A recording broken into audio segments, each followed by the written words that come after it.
Today, we're diving into the song Into the Deep, but we're going way beyond just the melody. We're going to deconstruct the incredible story that's woven into it.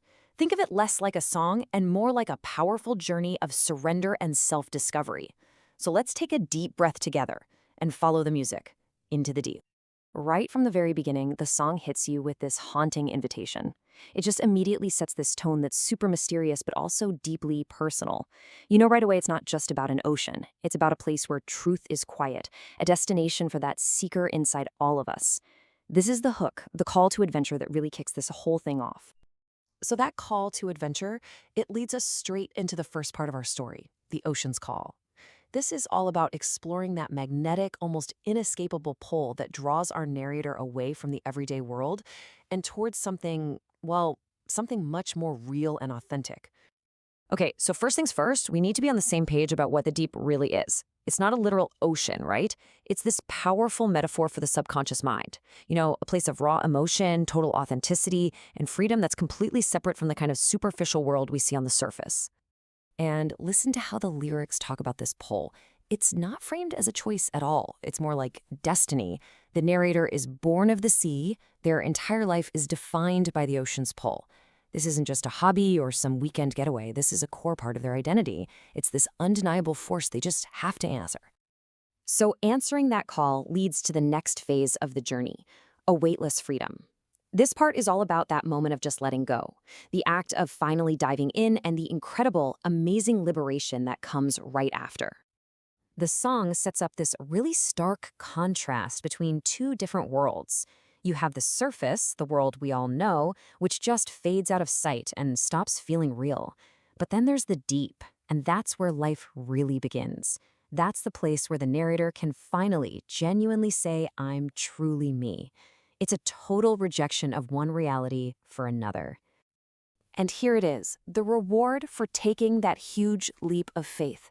This isn't just about escaping something. It's about finding this profound sense of belonging. I mean, those words, weightless, timeless, wild, and free, they describe a state of just pure being, completely unburdened by all the rules and expectations of the world they left behind. This simple line from the chorus, honestly, it's everything. It completely transforms the deep from just a destination into a permanent state of being. It's not a place to visit anymore. It has literally become the narrator's home, their entire world, and the source of all their peace. But, you know, the story isn't quite that simple. This third stage introduces the central conflict, the duality of the deep. This is where we start to see that this beautiful, authentic world is also a pretty dangerous one, where growth and loss are just completely tangled together. Which kind of forces us to ask the question, right? After all this talk of freedom and peace and belonging, what danger could possibly be lurking down there in the deep? The whole tone of the song starts to shift here, from this pure bliss to something way more complex and maybe a little cautionary. The song's main tension really boils down to this duality. For every single gift the blue offers, there's a price to pay. It can heal you, sure, but it can also take from you. The more the narrator grows into this new self, the more they lose of their old life. Even its warm embrace is contrasted with the sharp reality that love and loss cut. And get this, even the good things, the positive connections they make in this new world, they aren't safe from the danger. A friendship forged in the ocean's sway. I mean, that sounds so beautiful, right? But it's immediately followed by this warning that every depth hides a darker side. It's a constant reminder that going all in, immersing yourself completely in this world, comes with some serious risks. So how in the world does the narrator resolve this conflict between growth and loss? Well, that brings us to the final act of the story, a final, boundless surrender. Instead of fighting against this duality, the narrator finds peace by just accepting it completely and letting go. You can actually see this final progression unfold in these really clear steps. It all starts with letting go, that detachment. Then it moves to finding peace in the quiet, in the stillness, and it all culminates in this moment of total surrender where the water just claims everything. And what's crazy is that this surrender, paradoxically, is what leads to that final true sense of belonging.